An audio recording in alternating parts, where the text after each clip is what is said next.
I'm TJ. And I'm Andrew. Welcome to the One Shots Tavern, a TTRPG podcast where we seek out new ways to tell your stories through different systems and games. And today we have the pleasure of interviewing the co-founder of Start Playing Games, as well as Total Party Chill and Actual Play Studio, Devon. Thank you so much for being with us today. Thank you, and thank you for also allowing Valentine to be here. She just got back from the dog walker, and she's very needy right after the dog walker. So yeah, this is her podcast premiere too. That's exciting. Okay. We're moving, and we're finally getting access to our dog after a while because we've been in an apartment temporarily that we haven't been able to have her with us. So my kids are so excited.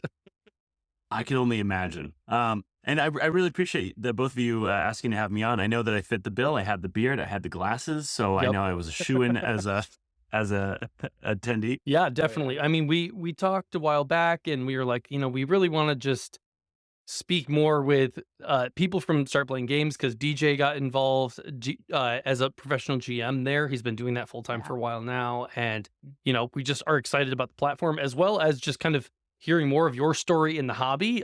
You have a lot of irons in the fire. So if you want to just give yourself a little intro here and like where you started and some of your history and starting with Start Playing Games, you're co-founder. So it's grown quite a bit. It's an impressive platform in terms of the fact that it's hit like what I see as like a pretty solid saturation point in the community. So if you guys don't know about it, check out Start Playing Games and get playing games right now. This is going to be a heavy shill episode, so we're big fans. So yeah, tell us about your story and kind of how you got to where you are right now. Yeah. So I got started playing tabletop. I was actually pretty young. I was like 5, maybe. And it's because my mom was reading me a Choose Your Own Adventure book that had a dice rolling component. So this is like one of those OG solo games. It was like D6s. And I remember just falling in love with the cover. It was like this fantasy cover with, like a Pegasus, a unicorn and some orcs and like this princess. And I was like, what is this? And so my mom technically was my first dungeon master because I couldn't read this book being 5. And she read it to me and says, okay, you need a roll. I'm like, what do you want to do? Do you want to fight him? I was like, yeah, fight him. And I'm positive she fudged rolls. As a DM of my own kid, 100% she did. Yeah, definitely. But as I got older, and like the local game store, like seeing people play this, like, what is this? And I was like, this reminds me of that book, but like you're playing with multiple people. And so I was hooked from that one game that I got to play at a comic book store. And the first book I bought was the DMG. I was like, I want to run the game. Like I right from the get-go, I wanted to run it. Dang. Yeah, That's you're awesome. straight for the hard part. Yeah. And now all of a sudden Start Playing Games has an official partnership with Wizards of the Coast. Launching module for game masters to run. I may have gotten approved for that. I don't know. Who knows? We'll find out. Yeah. So you got into it young. So what was your I guess like saga? Our shotgun version. I'll give it for me briefly. We started in 3.5. Quickly switched to Pathfinder. Lived there for years. And then jumped over to 5e for a long time. And then in the last couple of years, we've kind of been branching out into the hobby and the other tabletop role-playing games out there. It's kind of been our new love of just falling in love with all the weird and just like different games that we didn't experience. That's kind of what the podcast is about. So it was one of those things where it was mostly D&D and then like some like D20 systems when like the D20 boom of like the late 90s, like D20 modern, D20 sci-fi, like so I played a lot of those and then kind of had that break around like college and picked it back up. I picked up Pathfinder and D&D. I started around 3rd edition when I was playing official D&D and then picking it back up when 5e came out. Because a bunch of friends were like, oh, there's this new version of D&D. Like, I remember hearing about the kid. It's like, oh, I used to play D&D all the time. It's like, I'll run a game. And we all fell in love with it again. And so then I ended up like, I was running games like every week for different friends, because then Stranger Things came out and D&D got, even more popular, from that kind of boost. And so every week I had a different group of friends that were coming over to my house, and I was like teaching them how the game was played. And then that's kind of how I build up like a new like weekly group that has, in some form has been playing since, 2015. Wow. Yeah. I love Yeah. I don't have the pleasure of having a long-term in-person game anymore because people move and life goes on, Yep. unfortunately. But DJ sat at my table for a solid, I mean, we've played games for years together, but we were exclusively in person up until like that 2020 thing that Yeah. happened. That thing. That That's thing, the unspeakable times. And to be honest, the 2020 thing that happened was Andrew sold his house. That okay, Had that was nothing to do with the other 2021, stuff. okay? Yeah. I was well, and you know how the roles kind of break down of, like, the host and the GM, well, with both of Yeah. those Yep. things. They brought the snacks. But yeah, once that shifted, I mean, people were already moving and hours away, and so Yeah. it was just getting more difficult. So we definitely don't have the pleasure of doing the in-person games as much. Um, but on that note, kinda a little segue here, so you played for a while, you were in Yeah. 5e and stuff. When did start playing games, you know, spring into the picture for you? Was that solely your idea? Did your co-founder come to you with the idea? What was the genesis? So, yeah, it's a wild story. I'm ready. It actually started because a friend of mine who works at Twitch came and played in one of my home games. And this is a group that we had been playing for, 2 years. And he was like, he loved D&D. Didn't really play it a lot, but he loved watching D&D on Twitch. And he worked there and he consumed a lot of it. And afterwards, he said, "Hey, have you ever thought about streaming your games? This is better than a lot of the stuff I watch." And I was like, "Oh, that'd be really cool." And so I started looking into like, what would it take to like stream a game? Because we're all in person. Like everything I saw online is people remoting in. And so, I was like, oh, it'd be kind of expensive. The space, the equipment. And it's actually really hard to like figure out how to do that in person. And so, Right. um, and that same week, someone I was running a learn to play game with some friends was like, "This is awesome. I think my coworkers would love this. It'd be cool if you come to my work and run it for my team." And in my head, I say to myself, that doesn't sound fun. That sounds like work. And before I could even respond, he said, "Our budget for events like this is like $500. To which I replied, "That's crazy. That's exactly what I charge for this kind of stuff." Uh, Absolutely. You have just enough. Actually, though, you're providing snacks and that's if you provide snacks. So after that, I think to myself, I wonder if like other people would, like want to hire a dungeon master. So I spent a weekend and I made a website. And literally 2 weeks after making this website, and like my day job was a product manager. So like I had a really solid background in building, e-commerce products, website, and a lot of experience on the marketing side. So it was pretty easy for me to get started.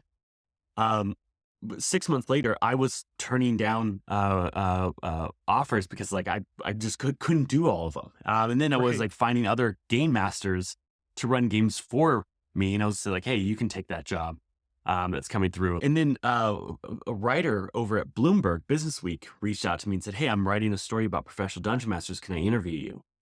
She interviewed me, and then we had a photographer come and take some, photos during one of the games I was running, and I ended up being the feature. So like I got to be a majority of the story, and I got the lead image. mm, Um, Awesome. and when that happened over the next year, I got around like 700 something messages, emails, direct messages, etc., of people asking how to do what I did, mm. and they're like, "I want to do this too, but like I don't know how. How did you do it?" And so then I started like a newsletter and a Facebook group to like help resource share and like provide insights.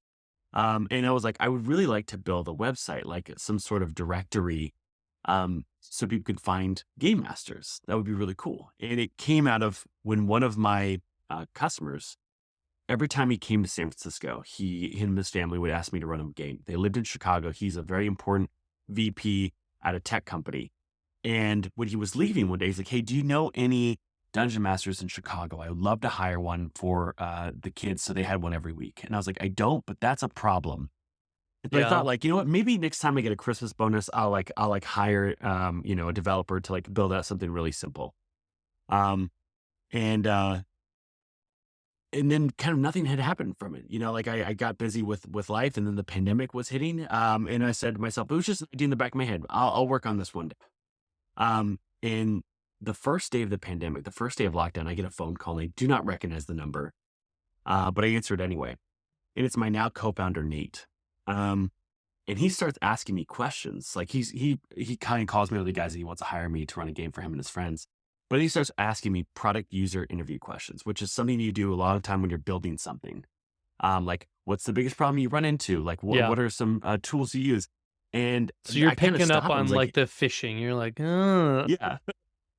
I was like, hey man, what are you building? And he's like, oh, I'm not. I'm thinking about this idea of mine, and I just want to see if it could work. And I was like, what is it? He tells me, it's like, you're not going to believe this. I've been thinking about building this exact same thing. And we ended up talking for about 4 hours. Flashback a little earlier, Nate has been in this very prestigious accelerator called Y Combinator. Y Combinator has a lower acceptance rate than Harvard. And he's been working on this brick and mortar fintech product, and he's not really crazy about it. And then he's like, 6 weeks of lockdown. Like, I won't be able to do any like testing with actual stores because of this. And he's also like, I'm not in love with the idea. And so the biggest startup advice they always say is build products that solve your own problems. Like, what problems do you have? And so he has this doc of problems. And one of it is like, I can never find a D&D game. And he Googled professional dungeon masters. He sees this article on Bloomberg. He sees that I'm located in San Francisco, same city as him. And then he goes to that website I built and calls the number on it. And that's how we met. And we were on that phone call for 6 hours talking about what Start Playing could be. And we literally were bursting with excitement. And the next day he calls me up. He says, do you want to be my co-founder with this? And I was like, absolutely. And that's when we started. And that was actually March 18th, 2020. That was we just had our meet-iversary a few days ago. That's awesome. That's awesome. I mean, it's the classic case of like, I had that idea too, but like you guys did it, right? Like there's so many people. It's like everybody would say like, oh, I wish there was like a Tinder or there was an Uber for, like, and then it's like, boom, now there is. At that exact time, Andrew, you might remember this. I was specifically trying to get Luke. Oh yeah. To build an app for me. Yeah. That I was like, oh, I want to do this. And Luke is like, oh, it's so easy to learn how to build an app. And then I spent like 20 minutes looking how to build an app. And then you didn't do it. Didn't stick with it. Well, that's awesome. It was that same thing. Yeah. Fantastic. I love that. So, and okay. It really came out. It came out from the concept as like, I'm going to run pro games so I can fund the cost of equipments and such for doing actual play content.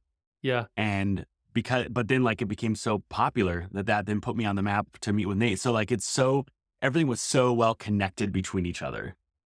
Okay. So you bring up actual play stuff, right? So you also founded Total Party Chill, correct? And that's your baby? Yeah. So how did that start? She's at least a toddler now. Right? What was your initial inspiration for that? And then like what made you take the leap of actually saying, well, no, we're going to actually stream high quality, in-person content?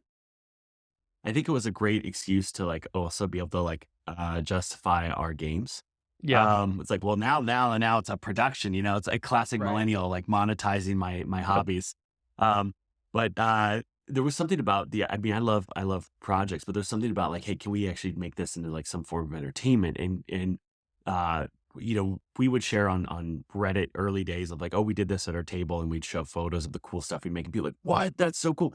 And so the kind of innovations that we took and put into our games, I was like, I think that would be fun to share like in the narrative of our stories. And it was also like, I'd never done it before. And I was like, listen, if I could do something like this on this scale, that other people love, that would be incredibly rewarding. And, that's exactly what we saw. Like, we found a community very, very quick. We started to see, a lot of, acclaim come to us, and that felt really good. And then that kind of makes you want to continue doing it, because it's like that cycle of like, hey, I made this, and be like, we like this. I'm like, cool, thank you. I'm going to go make some more. But what's even crazier is that community that I built with Total Party Chill was our early users of Start Playing. Yeah. Like, I would ask, free ads. The community members. Yeah, well, I was like, hey, do you guys? I'd be like, hey, do you guys want to play in a free game? Like, we want to figure out like how this works. And so they were our beta users. So, Total Party Chill. So it's a physical podcast studio location.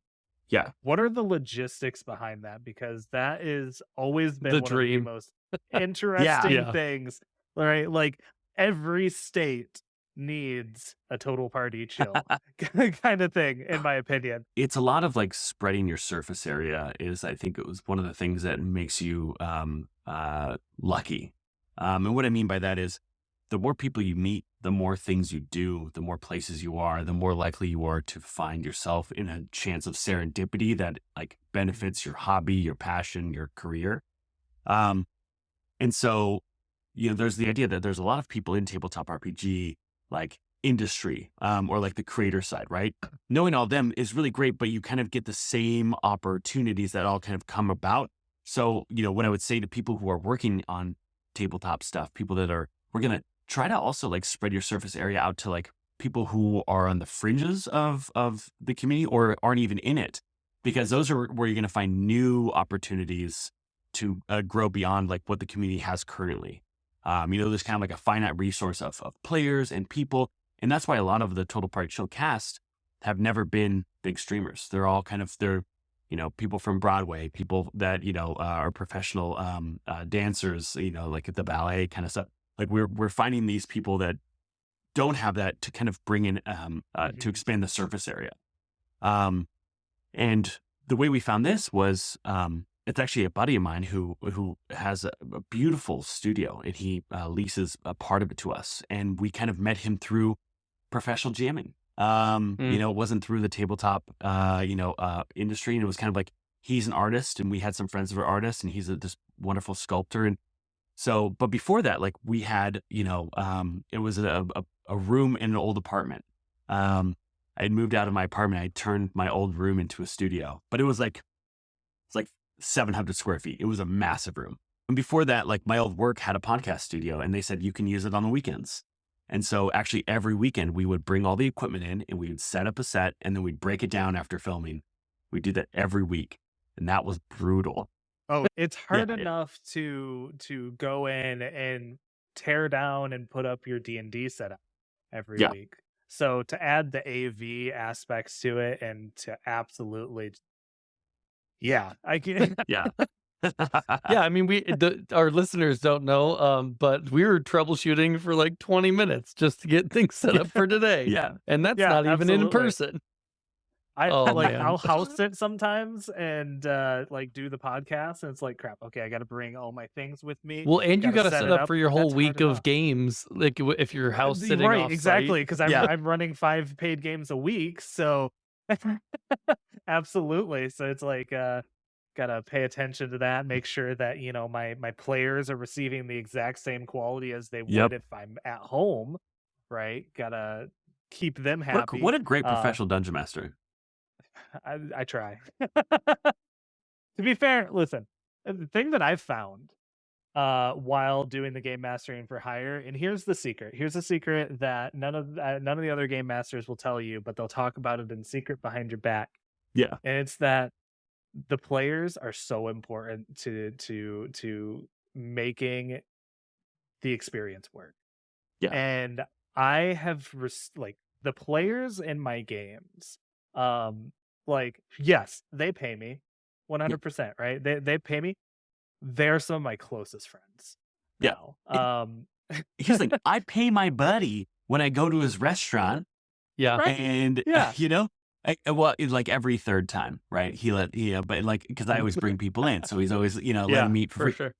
sure. But we are incredibly close. It's the fact that some people feel like service and friendship can't coexist. Yeah. Um, and there's also, I thought when I first started that people are gonna like demand that I give them a Holy Avenger sword because they're paying for the game. Oh, yeah. And I remember very early, someone's like, "Hey, we want this to be real deadly. Like, we want at least two of us to like not make this one shot. We want it to be brutal." And I'm like, "Okay, cool." Like, you're allowed to make you know, me cry, not my character, me. yeah. He's like, "You can bite me, kick me, scratch." Like, fire is a-okay. But then like you meet other people and they're like, "Hey, like we kind of like want to make like we don't like this political intrigue game where like we're trying to like lie and deceive people. We're not really big on combat. Like, is that okay? Like, we're okay if we can only do combat." And I was like, "No, like, what do you want? That's what you want. We Yeah. can do that." And the fact of like them be like, "Cool, all right, yeah," because like we just weren't sure if we had and like the fact that some people just don't know that they can look for what they want. They can have their play style, Yeah. and they don't have to prescribe to a certain type of game. Yeah, that's awesome. Absolutely. So on that note, because we're kind of talking about like a little bit of GMing ethos, a little bit of like the culture around all of this. I want to start with like outside of just your experience with D&D, are there other games that have like kind of strongly influenced how you run games nowadays that you like love to gush over or something like that? Yeah. Um, I love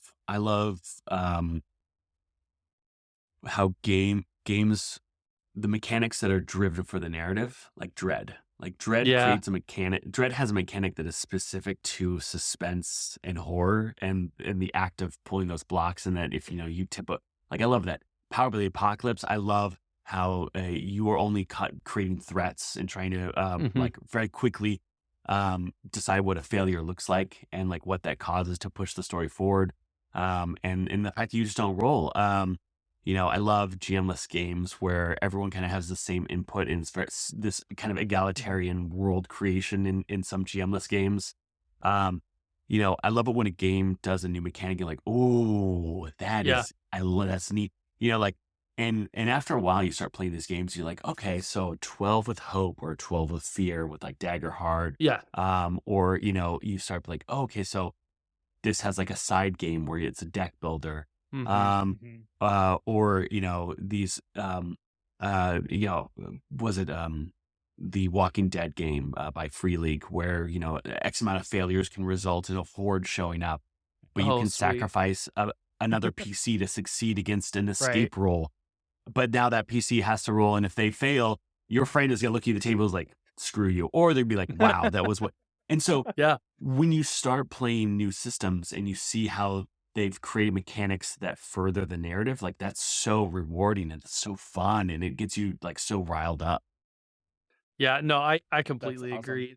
One of my favorite things about start playing games is the like charity of the month kind of thing Oh that's yeah. going on. So how early in the process did you decide I want to do some dice rolling for good? Like Yeah.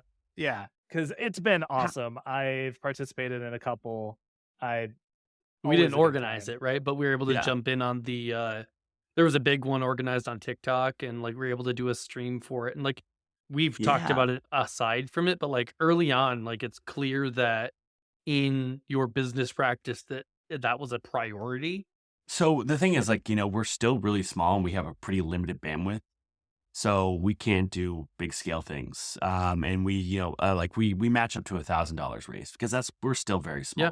small. And I want us to get to a bigger place so we can make even more impact. But it's one of the first streams that Total Party Chill ever did was Extra Life. It was actually our second or third stream we did. And we actually were at the Immature headquarters and they had given us one of their offices and we were running a bunch of games like for 12 hours.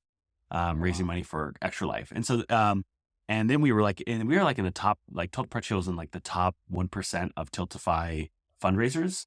Cause we had done a lot of stuff. And, So, I know that like with any like, endeavor, if you can do something that can like give back and like make sure that you have that like philanthropic or charitable Yeah. aspect, it's important. But we've always done it, and it feels like such an integral part of like the creator community of tabletop role playing games. Um, and it's, a little bit harder for those that are like, I guess, curtain creators, like they create behind a curtain. So like they're running private games, right? You can't really tiltify fundraise Yep. super well on that, So instead, it's like this seemed like a really natural solution to it, and we had worked a lot with Wisdom Save Weekend, the folks over at Take This, a lot with Total Party Chill, and they're like, "Hey, we want to do this event, this live stream." We had done with them before, and it was like, "What if we paired it with Start Playing?" That was the first time we ever did like a charity Yeah. fundraiser, and like we like had like very few tools in the back end. But now, every month, usually we try to do every month. Sometimes we have to give it a break because we see charity fatigue with our GMs with like, hey, I can't continue to run another Yeah. game, back to back to back. And so we don't want to like have a charity come out and like just not be really Yeah. successful. So we've pared it down to around 8 charities a year. Mhm. And I'm excited that hopefully we'll be working with Extra Life next month because they're doing Tabletop Day. Oh, that's awesome. Oh, sweet. Yeah. Yeah. Okay. Yeah. Cool. So that I should will be have exciting. to. Okay, so in your everyday, situation right now, what does a normal day look like? You between running Total Party Chill, Start Playing Games, and then like, are you still professional GMing in any capacity? Like, what's your everyday look like? I mean, probably the extent of my professional gaming is just the stuff I do for Total Party Chill when Yeah. I'm running these, games. Hmm. And then every now and again, there's kind of like this one-off that we'll do for someone that kind of comes in. But for the most part, like I just don't have the time. I spend a lot of time, a lot of schmoozing for recruiting, like going to other events, especially like right now we're hiring 3 roles on the tech side. So full stack, a staff front end engineer, a staff back end engineer, and a senior front end engineer. So a lot of going through LinkedIn and contacts and that kind of, so that will be part of my day. The other part is, we have a wonderful team that is like our customer team that Start Playing, and I oversee them as well.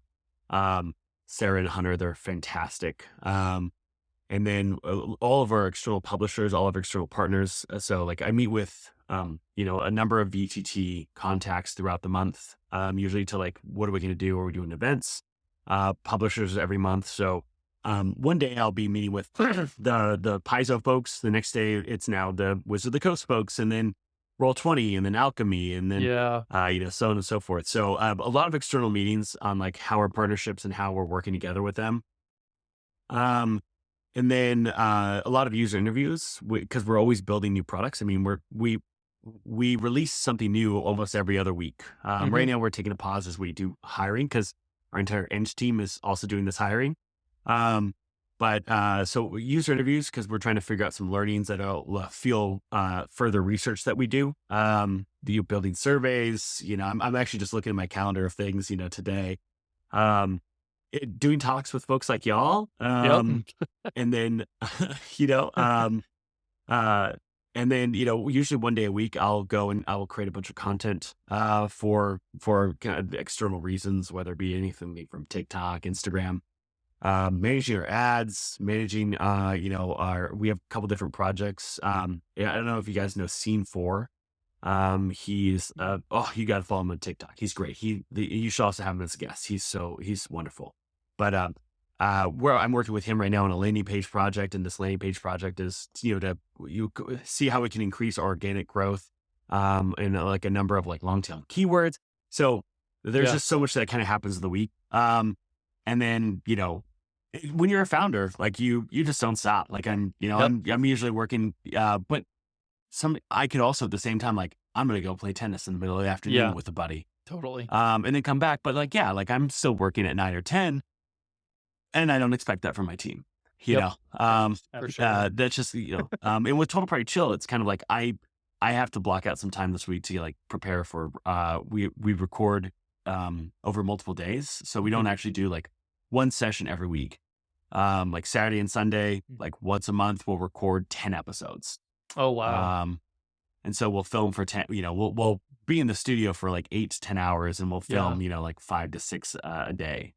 I was just talking to another podcaster who does an actual play, and they're like, "Hey, you are you interested?" And I was like, "Absolutely," And they're like, "Yeah, it's 12 episodes. We do it over 3 days." I'm like, "Oh wow, that's a lot, but Yeah. I'm down."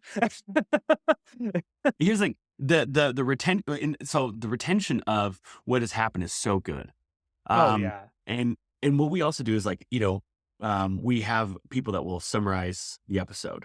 So then the team can just read 30 pages and know everything that happened that's important before the next filming a month or two later. There's also a lot of like managing and hiring people for Total Party Chill. Like we have an editor who, every week I have to like send footage to talk about. Then he'll send me, Frame.io link, and then I'll make comments on that. If I need other people on the team, I'll send it to like another player on there. Like, hey, can you give some notes on this? So there's a lot of moving parts, but it's a lot of delegation. And that's kind of like, as you kind of grow in size, delegating is like the thing that can really make you successful, like hiring the right people and delegating the right things to the right people rather than trying to micromanage everything. Yep. Cause I could be like, you know what? I could watch this entire thing and say like, episode 12, 30 seconds in, like, can we find a different sound for that sword? Like, that's a nitpick, right? And but when you hear the love from viewers and they're like, "Oh, I love this. When are you going to release the next one?" You're like, "This is great." And none of them are saying that sword sounded weird.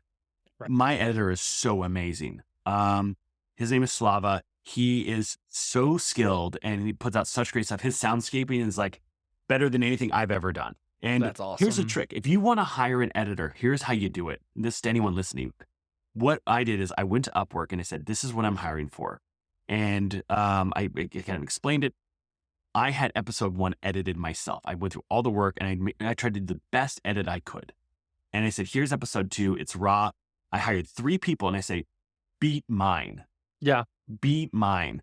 And I got 3 edits back and I picked the one that was the best because it was surpassed what I did. And it also showed that they could edit the way I did and they could edit better. And so like having the thing that you want and being like, make it better than what I did. And that's how I found a great editor. That's awesome. Replicate my voice. Yeah. Better. Like, absolutely. Yeah. I mean, I'm audience. just like, oh yeah, right. One day we'll get an editor. I've been if you in the check trenches out our lately. Patreon. Yeah. We also found like success, Total Party Chill financially through making products and selling those. Yeah. Well, so we both that's what's just, allowed us to do a lot. Jumped into that world a little bit, kind of. We both got into self-publishing over Zine Month with Kickstarter's big push. And so we both worked on projects for that. We funded, it went really well. It's something we're both really excited about. And like, that was sweet to finally see some financial success for a creative project. And it's the first time that like I now, to your points about hiring people, that I'm able to like start reaching out to people in the community and being like, hey, I'm looking for an editor. I'm looking for artists. Yeah. Like I do art, but I don't need to do all the art for my book when I'm also writing my book. Right. And so it's the first time that I've done that. And like I've hired other people and worked with people on projects before, but like not on something that's my baby. And so like, it's been really freeing and really exciting to know that I've got another set of eyes on stuff and contributing like something that I wouldn't normally bring to the table. I just like giving talented people money. That too. There's just something really nice about like, for me, so I'm not on the artistic side. I like to write, I like to tell stories and stuff. So like putting out the feelers and being like, oh, artist, hey, can you make this thing for me? And then like I get the stuff back and I'm just like, I send it to Andrew immediately. I'm like, this is so awesome. Yeah. No, it's a blast. I'm stoked. I'm waiting on art to come back right now and I'm itching. But it's great. Oh, yeah. Well, I gotta ask this question more just because it's like it's a canned one for us. But I love a canned question. It's just like it's a normal one. It's the one that everybody talks about. But for you, if you had to go pick for a game tonight, like, do you prefer to sit down as a player? Or do you prefer to sit down as a GM, and why? Yeah. I probably would say GM. but I haven't played in a long time when I think Yeah. about it. I can't remember. I haven't played. I haven't been a player in maybe a year. It makes it really hard. Now, here's the thing: is I know actually I played, but I play like these demo games to like learn Yeah. how the system is run. But not like a casual game. I think it would be fun to do some playing, but it's been so long. I got to dust it off. Right? I don't even know how to do it. Yeah. I know, like Honestly, like what do as you a do? You as know? a GM, chronic GM here, Yeah. I definitely answer similarly. Like, I think a GM is probably my answer, but we've been demoing a ton of games for the podcast, right? Like we're trying to learn about all these different systems. Yeah. So I've got to play as a player a lot more, but because it's casual, right, as opposed to like a campaign, Yeah. I feel like I'm basically doing the same thing. Because as a GM, you're always like Yes. swapping different hats of like what kind of character Yep. you're going to be, or Right. getting into the mindset of the villain, or whatever. And so I'm kind of like the last big campaign that I was in was probably DJ's. He ran like a kind of Ravenloft. it was like Ravenloft, and weird stuff happened with like that, and it was really cool. But that's like the last time I've played like a full campaign, and that was a couple of years ago now. Yeah. So it's I get it. It's like go ahead. If it was like someone that I've been wanting to play with, because like there's a number of people out there that I'm like, oh, I like how they GM. I would really like to play with them. Yeah. And I would probably say, yeah, I'll play tonight for sure. And so it's such a hard question. If it's like, is it my friends that I'm running the game for? Right. Then yeah, I'm probably gonna GM. But if you're like, oh, is like so and so going to be GM? I'm like, yes, because most of the games I play now, like over the last like 4 months, have all been like a pro GM that I've hired to walk me through how this game is played, Right. and it's more of a demo of the mechanics of the game Right. than it is actually playing it, because I want to know how to run it. Yep. Yeah.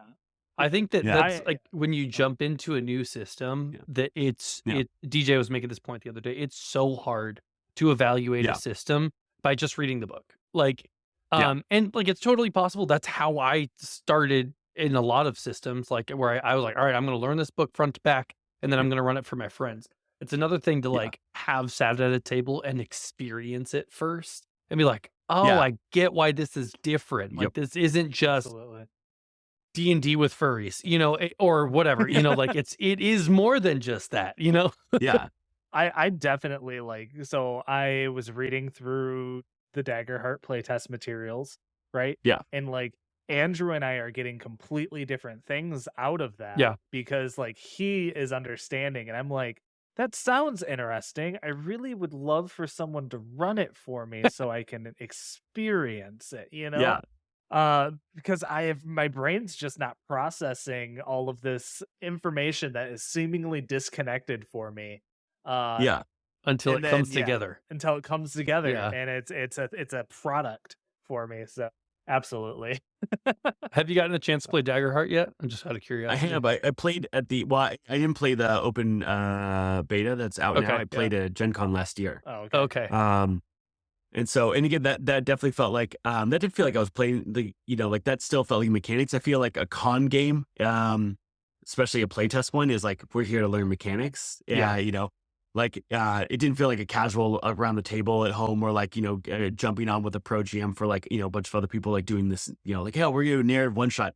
Definitely felt like we're all gonna kind of learn this game today. There's gonna be a little bit of story, but like we're mostly here to learn how this game's played. Yeah, Right. for sure. Yeah. Absolutely. I want to hear your cell, because I have to do this cell all the time. Yeah. I want to hear your cell. Turn on for shill mode. Go full bore. the paid game master. Yeah. And I want to hear how you explain it. I'll tell you how I explain mine afterwards. Yeah. To skeptics, but yeah. You know No, what's wait, funny to- is I ahead. almost never talk to skeptics. Oh. And it's mainly like and it's mostly online, right? There's a lot of people like, I would never pay for a GM. Why would I pay for a GM? And I'm like, okay, that's fine. Okay. Like there's plenty of people who do but like if someone says like, hey, like I don't understand, like why would you pay for this? Because like a lot of people they've got their mind made up, right? And a lot of it comes from this fear that they feel they're going to have their friends taken away from them and their table, and the GM at the table is like, you have to pay now. And it's like, or not, or people that don't value the concept of someone else's time and labor, and that they are putting in labor, and that labor should be compensated. So a lot of those people I don't engage with, but when someone's like, hey, I saw a great question the other day, and I made this video, I've yet to post it, but it's like, hey, I don't know anything about D&D. Is it normal to charge, or like, why is there a cost? I was like, this is a great question. And what I say to that is like, the time that it puts to make it, to actually make a game on the GM side is high. If your friends are doing it and we're all doing it for free, if life gets in the way, life will get in the way, and the game will not be prioritized. Right. It's one of the first things to go. If I need to pick up an extra shift at work because I'm behind on something or I need the money, I have to. The leisure things are the first to get cut. And so that's one of the reasons why people love a professional dungeon master, is that is prioritized for them. The reliability that the game's going to happen is much higher because they are being paid for it. The other thing is, there's so many people I've heard about being in games that are not their most favorite, but they're like, well, I couldn't get any other games, and so I'm going to just kind of put up with this. And there's a player in there that is friends with the GM, and it's not the greatest experience, but what else can I do? And a GM is there to make, like, a pro GM is like invested, like, just like you said, like everyone, DJ, everyone at the table matters. Your players are so important to it. So making sure that everyone vibes, so that's another part. And then imagine, and this, I'm actually stealing this. This is something that Brennan was telling me. Brennan, who's also a partner of Start Playing and an advisor, Brennan Lee Mulligan. We were talking about this. He's like, imagine if you went to the movies and the person who's doing the movie knows your name, and in the middle of it is asking you, like, what do you think should happen next? Like that. Yeah. That's, amazing. And when you think about the cost of a movie, here in SF, it's $19 for a ticket. It's $14 for popcorn. Even in Indianapolis, it was $16 for a ticket. It was $8 for a large popcorn. So there's $24, and that's even before gas or Uber to get there. If you're going to buy anything else, so we're already at $24 just going out to a movie. That's 2 hours of someone else's narrative, right? But you get to influence the narrative. You could choose how that story goes, and you can do all for the comfort of your home. You don't have to travel anywhere. So that's kind of like one of my selling points. But I want to hear yours, because it's probably shorter than that diatribe. I bribe them. It's simple. It's funny because it's anybody who's taken me up on the offer of like, listen, yeah, sure, I charge $25 a seat per session. Yeah. But if you really want to see how this goes, $5 for the first couple sessions. If you like it, then I'll switch you over to the full price. If you don't, then that's all right. And so far, out of like the 4 people that I've had do this and basically question me on it, one ended up in a nice bartering situation. So like, discount for them, and help on my end. But the others, they all became full players, and they're super engaged, and they understand now. Right, because they had never been in a situation where the game was that prioritized for them. Yeah. Right, where, this game master is actually thinking about all of the tracks that he's going to play during this session, all of the sound effects he's going to throw off. And so, I use Tailspire because I will eventually learn how to use Foundry. But I use Tailspire, so like either I build the maps or I find maps, and then all of a sudden players are like, "Oh my gosh, this is different." Even so, it's for other game masters for hire, because I'm friends with a ton on TikTok. If you're listening and you're like having this same issue, just bribe the people. And they will 100% understand. Which, Start Playing Games already does that once at least. 100%. Yeah. And that's the best part. Is because you go, well, here's my referral link. Yeah. And first one's on me. Yeah. Here's great. The thing is, it works on these. There's this concept of reciprocity. there's the concept of urgency, scarcity, social capital, and then the last one being get in their hands, right? So what are the first things they teach you in sales is do whatever you can to get the thing that you're selling into the hands of the person you want to buy it. That's why there's test drives, you're so much more likely to want to buy the car if you drive it, because well, now I can imagine having it. Right. That's why they have, that's why you can see the physical product, right? And so putting in their hands is a huge thing. And that's the idea, hey, play it. But the reciprocity is hey, I'm giving you this code. You essentially just get to learn to play. And they're like, oh, you know what? Yeah. And then they're more likely to say yes because you're giving them something. Right. Right. And they're like, wow, that's actually great. I want to try that out. Because then they look wow, there's no downside on this. Yeah.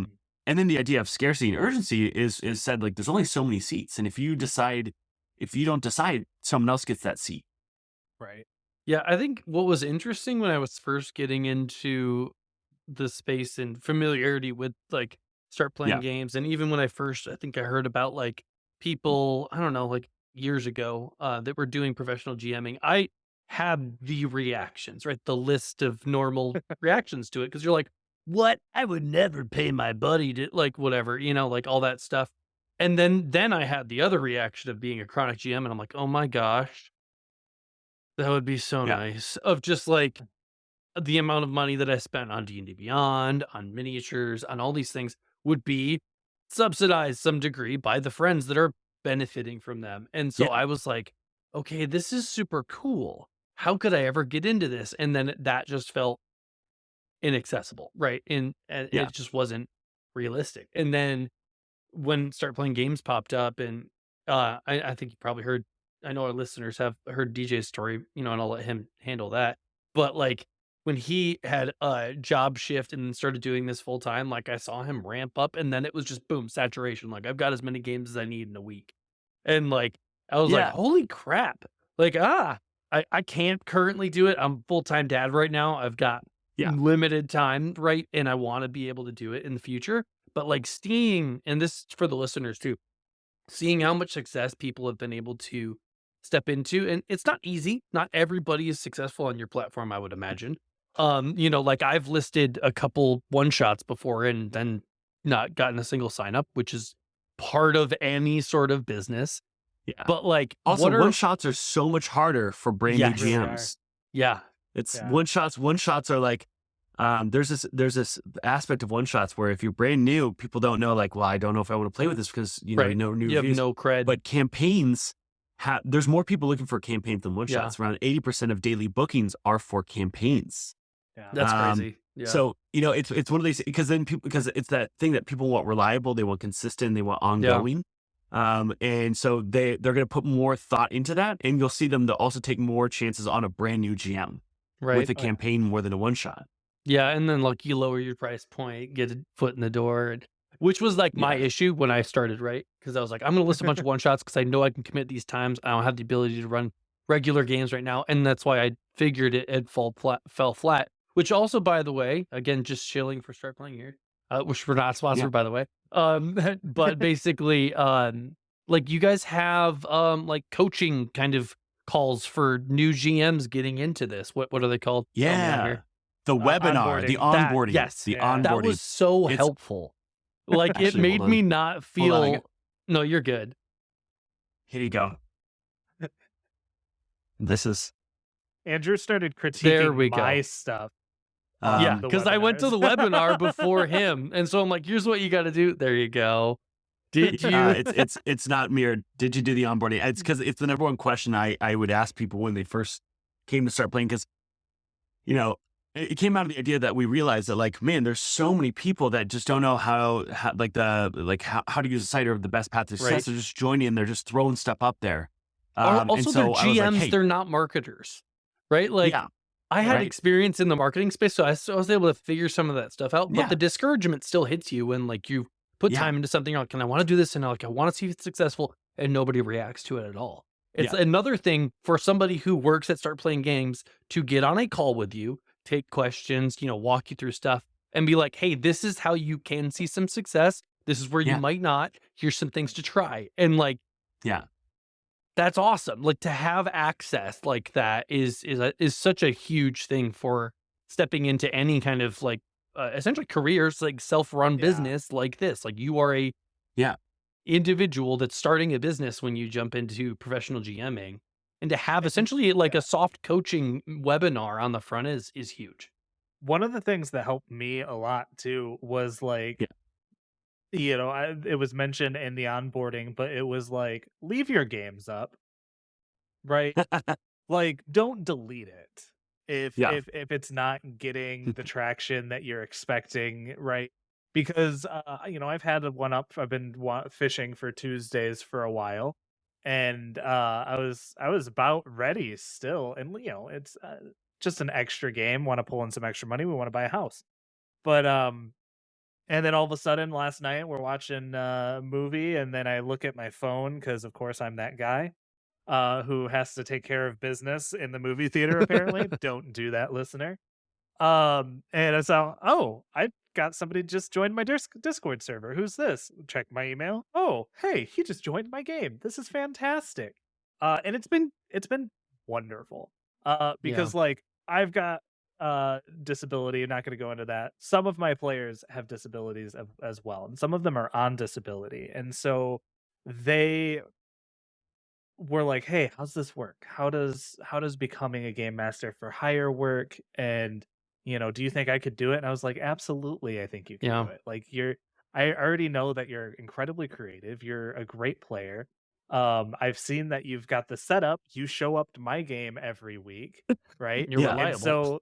so all of a sudden, they start doing game mastering for hire, and for them, all of a sudden, there's an extra bit of financial freedom that they haven't been able to have because like they're physically injured or they're unable Yeah. to go into an office and work.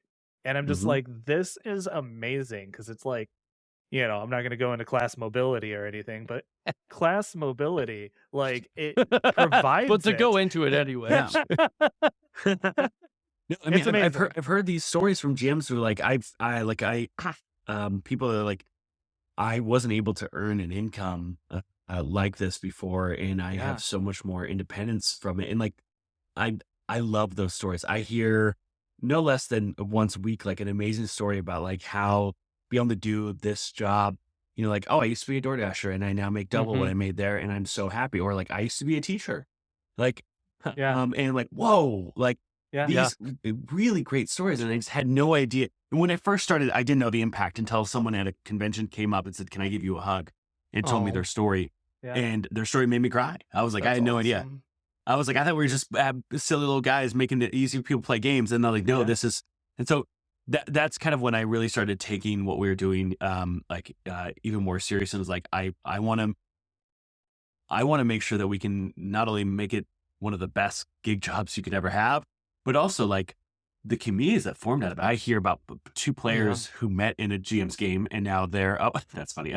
Two, two players that met in a GM's game and now they are, they got married and the GM was the officiant. That's Oh. awesome. Yeah. Roll Like for I marriage. hear about, Yeah. these other guys, they met and they've been playing for like a year and a half, 2 years, and they're all getting matching tattoos. Yeah. And like the communities that are built Honestly, through that's awesome. the active play, Yeah. I'm not going to name knights because I've told them specifically. I don't say who's my favorites. Yeah. But they'll probably pick up on this. There's a few groups of mine that they were like, "Hey, can we have like an out of game roleplay chat?" And I was like, Yeah. "Yeah, absolutely. That's the easiest thing I can do for you." And Opens they chat. use it constantly. And Yeah. now all of Yeah. a sudden, one of my players who's like essentially a work from home professional woodworker Yeah. is sending the other players mugs and like gaming supplies that he's making specifically and laser burning their characters' faces Yeah. onto the That's stuff. And I'm like, awesome. this is the coolest thing Yeah. ever. And they're starting to get together and like go, hey, I live in Arizona. Me too. And like they're getting together and it's They're hanging super out. Like, awesome. I'm like, this is one of the best feelings. well, here's So, I the- think- loneliness is one of the biggest issues facing like us, Yeah. right outside of course, global warming, warfare, and like all these, but All the like, other things. yeah, but like loneliness is like, it Yeah. has increased like 32% in those that are below the retirement age, Yeah. and especially in Gen Z. And it's because there's less third places, there's less places to find community, everything. So when we see that, like, we are helping create that community, and I do think that this game, tabletop RPGs, are incredible for creating community, shared experiences, inside jokes, like, escape, all these things that it helps create. And so I do believe that, like, we could help if we continue to grow this hobby Yeah. to make it easier for people to not feel as lonely, to build community through play, and help that with people who are looking for it. Yeah. Mhm. 100%. I mean, I think with I've probably talked about this on more than one podcast at this point, but like one of my favorite things about taking the plunge not only into the greater world of TTRPGs, but also with doing this podcast and Mhm. more recently like the Kickstarters and stuff has been this is quite possibly, like, having worked in music and other art fields and like other things that were still creative endeavors. This community has easily been the most welcoming, warm, Yeah. loving, accepting, and like the equal, like, the I never get this phrase right. The even tide raises all Equity. ships kind of yeah. Equity. Yeah. Well, and just like Yeah, the equity. ability to, like, even being able to talk to you today. Thank you for being here. But like Yeah. being able to like just hit creators up, like, because we're doing a podcast, we're growing a podcast, but being able to say, hey, I like your game. Do you want to talk? Maybe Right. run a game for us? Like, we've been able to play in games of creators that made those games. Right. Yeah. When do you get to do that? To your comment, like, about what Brennan was saying about the movie, when do you get to just like hit up a director and be like, I'd like for you to come tell me a story, right? Like, that Yeah, doesn't right. exist. But like, not only is it available through stuff like Start Playing Games, but it's also just like this community. You can just hit people up, be like, hey, like, maybe don't just go for like the big name GM that you see on a stream, Yeah. but the community is so ready to like lift people up, like getting into self-publishing for DJ and I. It's like being able to reach out to other people and then be like, hey, yeah, do this for your Kickstarter.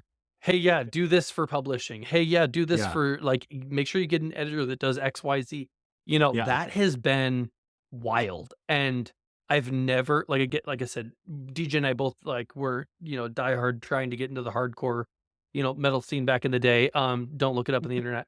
And Please don't. basically just like we tried so hard, but like we were met with like, just in the community side, it wasn't great. It wasn't, there Yeah. are great sides of it for sure, but like that wasn't easy. It didn't feel accessible like Right. Yeah. TTRPGs has felt. And it really was- it yeah. happened once we decided to actually pretend to be professionals in the space. Yeah. And it's Yeah. great. And it's amazing because like in a few weeks we're gonna be going to Chaosium Con here in Michigan, and like Cool. we're gonna be meeting up with some of our like Michigan Yeah. TTRPG buds that we met online doing this. Yeah. It's been fantastic. Absolutely, just love it. But yeah. Well, on that Uh, note, I just want to say thank you so much for being here, and also thank you for creating Start Playing Games. It has been awesome to not only see it grow in the community, but also make like games so much more accessible. And for like DJ having a career doing that now, like it's been so cool to see it as a tool in the community, because it's something I love it. everybody wanted and everybody talked about we needed, and then nobody built it. Yeah, I mean, here's the like a biggest shout out to my co-founders, Jared and Nate, because I'll never. I've done some solo founding of stuff before, but you really need a team, and like I'll do anything with these two now. Yeah.